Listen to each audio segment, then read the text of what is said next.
Welcome to what will be a very interesting conversation centering around the Koinange family, which traces its roots to way back in the 1860s. We are here in the heart of Koinange land in Kiamba. This land right here actually belongs to my mother. And we're very grateful for her to have given us the opportunity to interview what we all call our family's spokesman, the last born son of Senior Chief Koinange wa Mbiyu. His name is Leonard Karoga Koinange.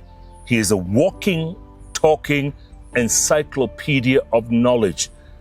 And you need to listen in to find out the history of this family. But before that, my own mother, who grew up in a village called Gedega, about maybe 10, 15 kilometers from here, and was married into the Koinange family.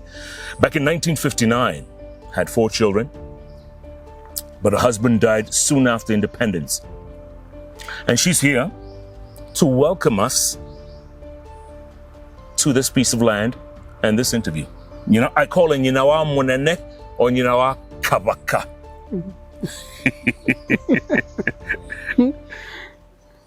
I welcome you all to this place. As Jeff said, I was married in 1959 on December 12th. Unfortunately, my husband died on 7th March 1966, when Jeff was only 2 months and the only son, the last born. I had 3 other children. Shiro was 4+. Koi was 2+. Koinange, my first son, was 1+. It was very, very difficult. I was only 28. But I thank God that I have survived. It wasn't easy, but we have survived. Koinange family, many people know, they really suffered. My husband, Frederick Mbiyu Koinange, his mother was the 3rd wife of Koinange Senior Chief. He was detained for 7 years. All my mother-in-law's children were all detained, including, remember, Kiamba MP Paul Koinange.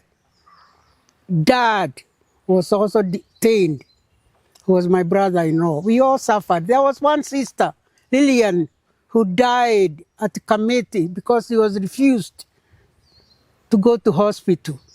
Koinange family, especially my own house, that's Senior Chief Koinange's dad house. My mother-in-law was called Joyce Kagedo Koinange. She was detained for 7 years. All his children were all detained. Anyway, we fought for it. As you make it, the bed, you'll have to try on it. What else can we do? We have suffered, but we rejoice because God kept us. We have suffered.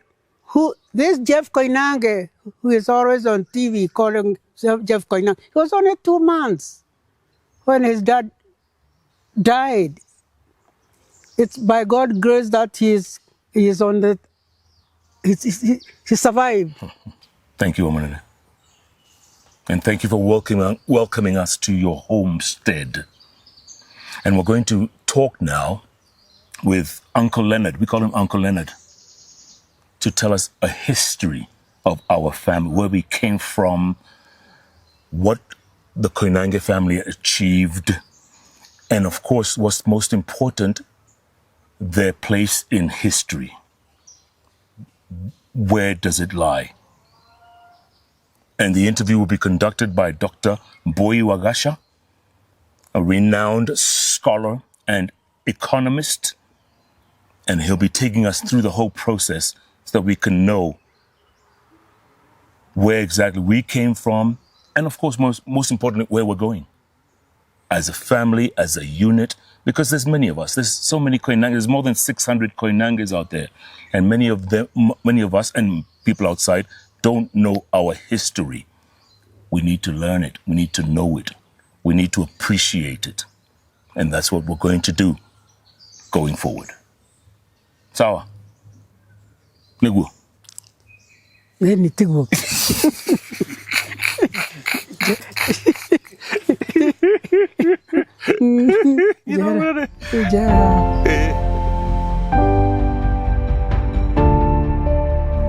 Good morning. My name is Dr. Mbiyu Wagasha, formerly the chairman of the Central Bank of Kenya, and after that, senior economic advisor at the office of the president with Uhuru. And before that, I worked internationally with the African Development Bank and many other places. In Geneva for 6 years.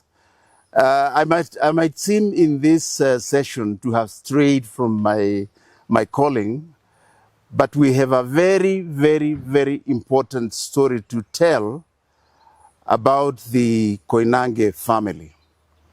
I'll be talking to Karuga Koinange, who is the last-born son of Senior Chief Koinange, who is famous in the socio-political affairs of Kenya. And that is the story that we want to tell today. And we hope to fill the gaps. There are many gaps. We want to fill that story so that the entire country knows where we are coming from. Thank you very much. And without much ado, I would like to start by introducing Karuga Koinange, and he will be taking us through the story and the gaps that remain to be told in the story of Kenya's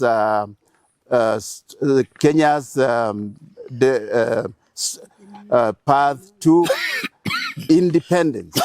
Many, many years before many of you were born, many, many years before I was born. So without much ado, I would like to start by enlightening the story of the start of the Koinange family. We would like to see Karuga Koinange take us through the early life of the man who became an epic leader of the Kenyan political push for independence. The early life of Senior Chief Koinange.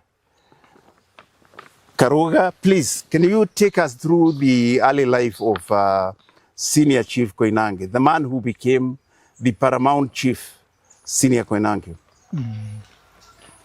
Koinange family stems from the Koinange himself. Koinange is son of Mbiyu, and Mbiyu is son of Gikonyo, and Gikonyo is son of Gadesha. Gadesha brought in Juno, so we are Bari Ajuno. Juno and his son Gikonyo, they came in from Muranga, just like all the Kikuyus in Kiambu. They came from Muranga, from Gatanga. In fact, his father, Magua, was son of Mogwe. And Mogwe came from a place called Jiko. Jiko is part of where Mbari Agashiko came from. The 9 girls of the Kikuyu in the Gadanga, Mkoroe wa Gadaga. So when Juno came in to Mangu with his family, the story goes that they had a very good rongo. Rongo is which produces gourds.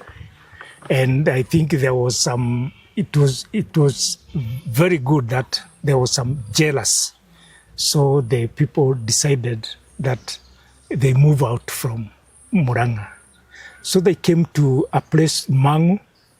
In fact, White Sisters, where the White Sisters are, all the land from White Sisters down to where River Chania and River Athi meets, that was land of Jono. And so White Sisters came and took their land there, and Jono then moved Riara. They were saying in Kamete because the big river was Kamete. They crossed Kamete and they came to Riara. So when they came to Riara, they were staying between Kiambu town and where the Riara itself springs, which is somewhere near Rimuru. All that land also became land of, Jono bought that land from the Dorobo. And they stayed there. And in that land, that is where Koinange was born. He was born in a place, now they call it Kawaida. It used to be a Mzungu farm called Broom Hill. And that's where Koinange was born. They were also moved out from Riara, from Broom Hill, when the Mzungu came and they chased out Koinange, and Koinange came here as a Mohoi. Mohoi is Kikuyu. They used to go to somebody's land and you are allowed to build and stay there. He came here as a Mohoi. This land where we are belonged to Amboi, Abariadobe, and they gave Koinange a place to build. And afterwards, he started buying this land, and now he became a landowner, Koinange himself. So when he came here, he had only 3 wives. The first wife was Maria Mwamboi, the second wife, Njuria Njeri, and a third wife, Joyce Kagendo. And Joyce is now the mother of Mrs. Mbiyu, is mother of Mary Mbiyu. Okay. When they arrived in Mangu from Murang'a, and then occupied their land, started life in Riara, were there white settlers? No, It seems there is a story that out of the kindness of landowners in that area, out of that kindness to settlers, there came attention about the ownership of land that begins from there. Can you enlighten us on? No, when Koinange was now this land where we are, before he came here, the land between Riara River and now the road going to Nazareth Hospital, that road, that land was their land. Okay. And when the first Mzungu came, the first Mzungu to come for them to see was Count Tereki. Count Tereki had come on business. He was looking for ivory. And he crossed from Fort Smith up to where the River Riara came from. That's where the grandfather of Koinange had a house, Kadesh. Kaya sharagia Count Tereki ucio muthunguri. Kaya sharagia njogu kundu gutari njogu. Goko kwayo ire njogu. Okay. Yeah. There were a lot of elephants. This land was full of animals. So there was a lot of people, in fact, people had a lot of ivory. And when you get an ivory, they believed if you keep it at home, it will run away. Okay. That's what they believed. So they used to put a muramba, a stem of banana at the top on where the ivory had been cut, so it doesn't grow, it doesn't run away. Okay. So there so many people had kept their own ivory at home. So there was a lot of elephant. Okay. Yeah. So when he came here, he was looking for ivory, and in fact they used to sell to go and sell to Ukambani. There are some people who from Arabs used to come and buy. So it was not new that somebody's coming for ivory. They knew people would come and buy ivory. Okay. Yeah, so there was ivory. And so when Count Trek came, he made a oath with Gadesha, now the grandfather of Koinange, that he would be like defended. They would not fight him because any new person would be. So, but not long when he crossed Liara to Dumberi, the sons of Mbiyu, they started the war with him. In fact, Count Trek was I mean, in the business, I think there was something, and they started a fight. Count Trek had soldiers who he had come with, and they killed 46 of Koinange's brothers here in Dumberi. So, and of course, he went out, he didn't come back this way. He crossed over. So Koinange, when the other Wazungu came, they were friendly. And just like any other person from Muranga would come and be given a place to build, they gave the Wazungus places to build. And Koinange is saying, before Koinange moved from there, there were about 10 houses. Some near Tigoni, some across Dumberi, some in his own land. There were some people who were, there were about 10 houses. Yeah.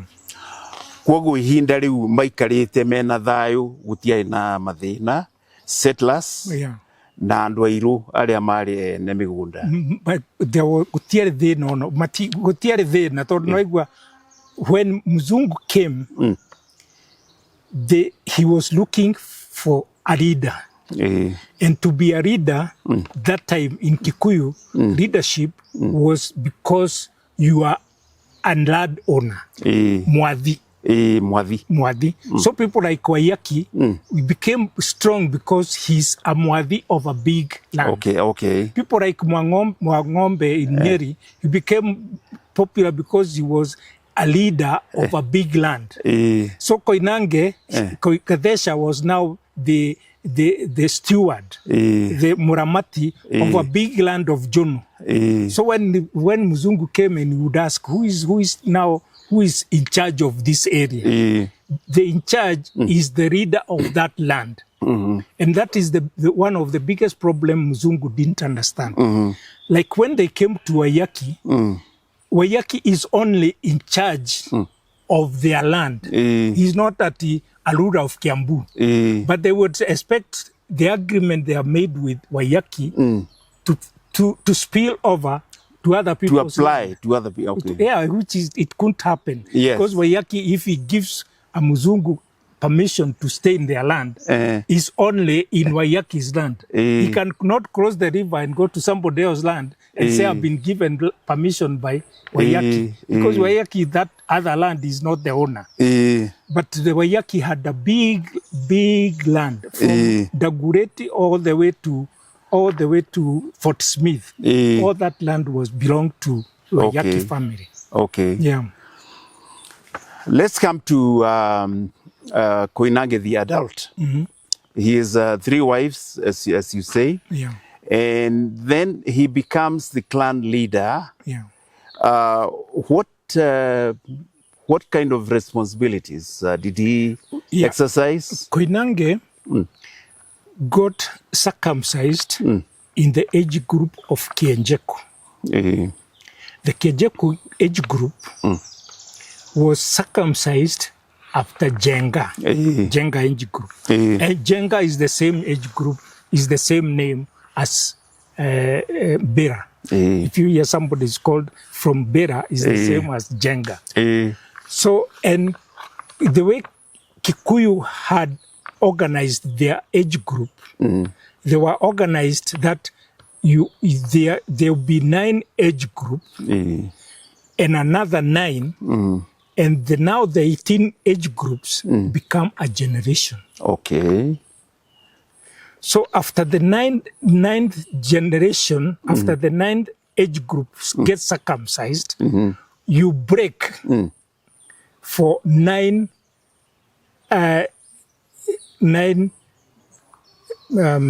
That's a generation. Yeah. When after you circumcise the 9th group, these people get circumcised. Maybe after 2 years, another one. After 1 year, another one. After 9 generation, then you break for 9 seasons. And a season in Kikuyu, in here in Kiambu, the season is 6 months, sort of a season. 1 year had 2 seasons. Jahe and Mwere. So you break for 9 seasons. So Koinange, when Bera got circumcised, it was the 9th group. Okay. So there has to be a break of 9 seasons. So Koinange, when they were getting circumcised, they were big boys. They were more than 25 years old. Okay. They were more than 25 years old. So Koinange became a leader because they are being circumcised as grown up. Okay. So he became a leader of the Kienjeku age group. And he's also a leader because now his land, which used to be now Mbiyu was the Muramati. Now Koinange becomes a Muramati. So he's also a land leader. He's a Mwadhi. He's the owner. Mwadhi means the ruler. He's ruling a piece of land. So he gave Koinange, he had given already Wazungu some places to build, and they were friends. So in fact, the story is saying that Koinange, when the people were going to the First World War, a Mzungu left his animals to Koinange. Okay. Because Koinange already had given them a place to build. And they said they were left there to look for his cows, goats. And then Mzungu went for the war. And when he had gone, that's when Koinange discovered that he is not a landowner anymore. Because the goats he was looking after across the river here, the other side we call Dumberi. Dumberi is of the family of Bari Aigi. Bari Aigi is where the first wife came from. She's son of Kihara. Kihara being the son of now the family across the river. So the goats he was looking after, akina Mbiyu, who are now the boys looking after the goats, they allowed the goats to go across because where they are going belongs to theirs, to their uncle, to their grandfather Kihara and their uncles. So Mzungu, who had been given land across by the Kihara, Bariaigi, he took, now he caught all the goats, he took them to Kiambu. These goats were trespassing my land. Koinange was charged 50,000 rupees. Okay. Then after some time, he paid. After some time, they went again. He was told, they have another 60 rupees. So Koinange decided, no, I'll have to move out from this place. So he came here. And when he came here, he was allowed to build about 600 meters from here. He built his house first there. In fact, where he was, he had started a church. The Wazungus had come with Christianity. He had his Dhingira was being a church. So when he came here, he first built a church. And when he came here, now he's coming to be a beggar, Muhoi, because of the landowners here. The landowners who owned this land, they owned this land across up to near Ruda. So they allowed him. He called them. The Geshore family they live in Gadanga. They came, and the Koinange was shown where to build. You have to be given. Muhoi. Okay, Muhoi. And Muhoi Shibo. Because where he's working, he's a Nyavara. Near the Keto Neadogo, to be a Nyavara. And being a Nyavara, he's also a chief. But he getting one salary of Nyavara because Muzungu cannot pay him as a chief and pay him as Nyavara. So he was getting one salary. So he still was here and going to work in the settled area for Muzungu. Then he stayed. He started now buying from the family here. He started buying now this land we are on. He bought land. Yeah. And when he bought, he moved the church. He had built a church in Ite. They were calling it Ite. Ite is where the river streams from. And he moved the church. He built this house. His house. The house in front of us. Yeah. He built the house and a church. In 1920, he spent 1,978 rupees to build this house and to build the church. Because he wrote it, he wrote it somewhere that he spent that money. And this house, this church, the wives were carrying now the wood and the stone by on their backs. On their back. Wood from there was a Mzungu who had a sawmill called Nightingale. They used to go there. They were calling it Nightingale. Then he built the house and he built the church. And he stayed there with, and you know when he was chased out, he came with his family.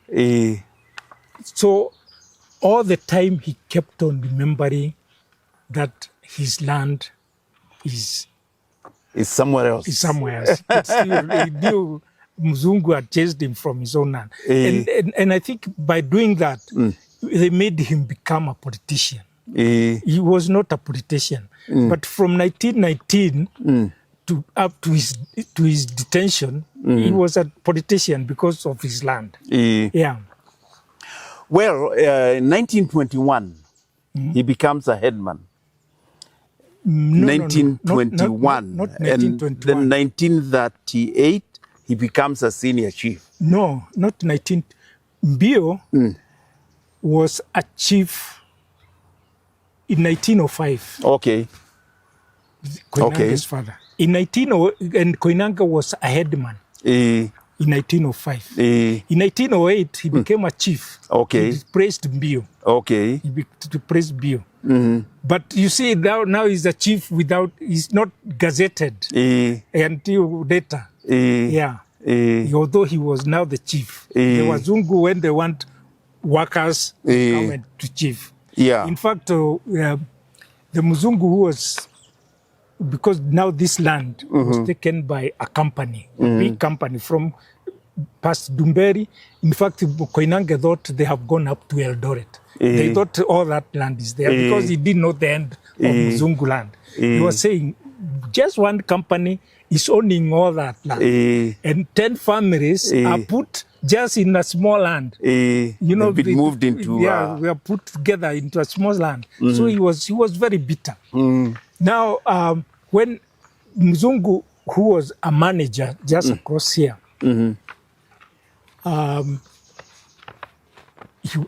he came to Koinange because he had told people to Usheha the trees, which are the boundaries. And now, the people he asked them to trim, they cut the trees down, and the trees belongs to Koinange. So Mzungu didn't know what to do, but still he gave him their own strength, and he came to Koinange. He came and told him, Koinange, you know, they were talking in Swahili.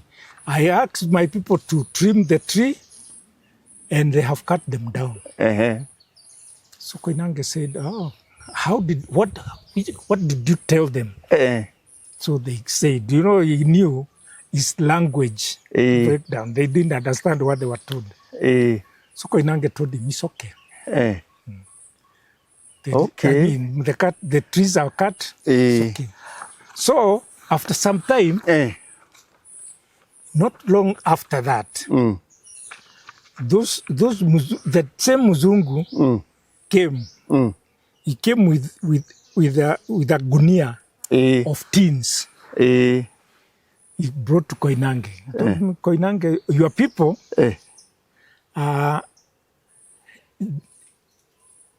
I usually pay them at the end of the week.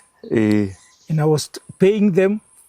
You bring, how many, of course, Koinange knew the process. You bring the tin, I give you the money. And now the tins, I have paid so much. And now there are so many tins left, and I don't have money. And according to me, these tins were not mine. So your people have managed to cut the same tin like I have. Okay. So what do I do? So Mzungu was saying, now I don't know what to tell the owners. You know, I'm also employed. So Koinange told him, how much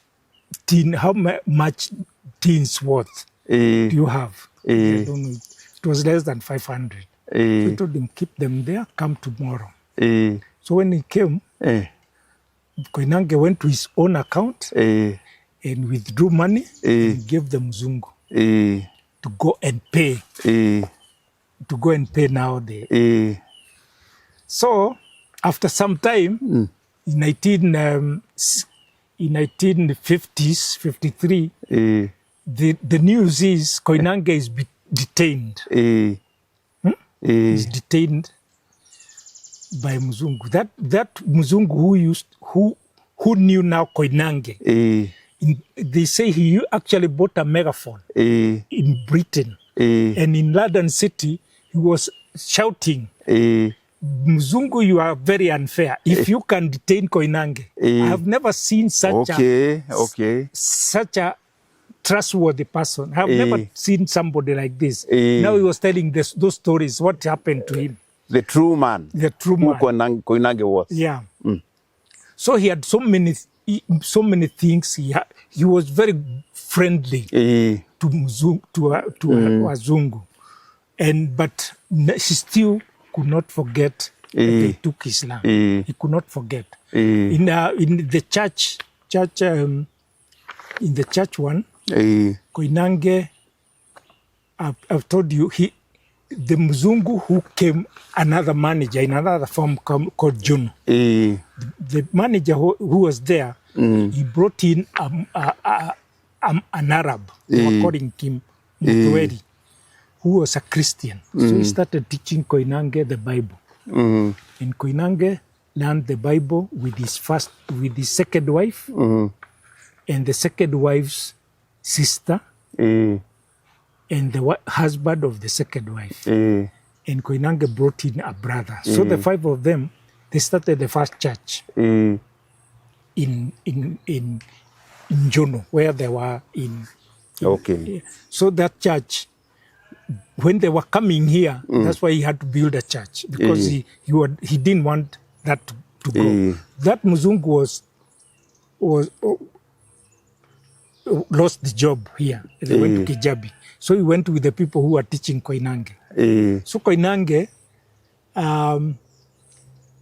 asked the second wife to bring in his stepfather called Matenjwa, Joshua Matenjwa, to be now their teacher, to teach them the Christianity. So they continued teaching them Christianity. And now Joshua Matenjwa was from Scotland Church, the Scotland Mission in Kikuyu. The Mzungu was, the man who was teaching Koinange, first one, was from Inland Mission. They had gone to Kijabi to Inland Church. So Koinange became an inland first, then he became a Scotland church, and now the group which was going, Koinange had even his daughters now, people like Isabella, the first daughter, Ridian Wairimo, the second daughter, others, Edith Wanjiko, the third daughter, they were all going to school in Kikuyu. And when they were going, they would find people who were saying, oh, you are going to Kikuyu to learn Bible. Yeah, there is another school here. It's right here. Right here. To go to Kikuyu is about 30 kilometers from here. Yes. And now Kabete is about 20 kilometers. So they went to Kabete. And surely it's the same thing. You know, they didn't know the difference. In Kabete, the teacher there was Igeteru. They were calling him Igeteru because of his beard. He was Ricky. And now Ricky said, oh, you don't have to be coming here. If the whole group, you are coming from you're coming from Kiambaa, I'll be coming there. So he came here. Koinange built him a house to sleep in. When he was teaching, after some time, you go back and the whole group will go for maybe baptism or anything. So, so Koinange was very serious in Christianity. So when he bought this land, he built, I told you, he built a church there. And even that church, he built another church. And when he was detained, when he was taken to detention, he gave his son a letter that he can withdraw all the money he wants to build a stone house church. So the stone building, most of the money was Koinange's.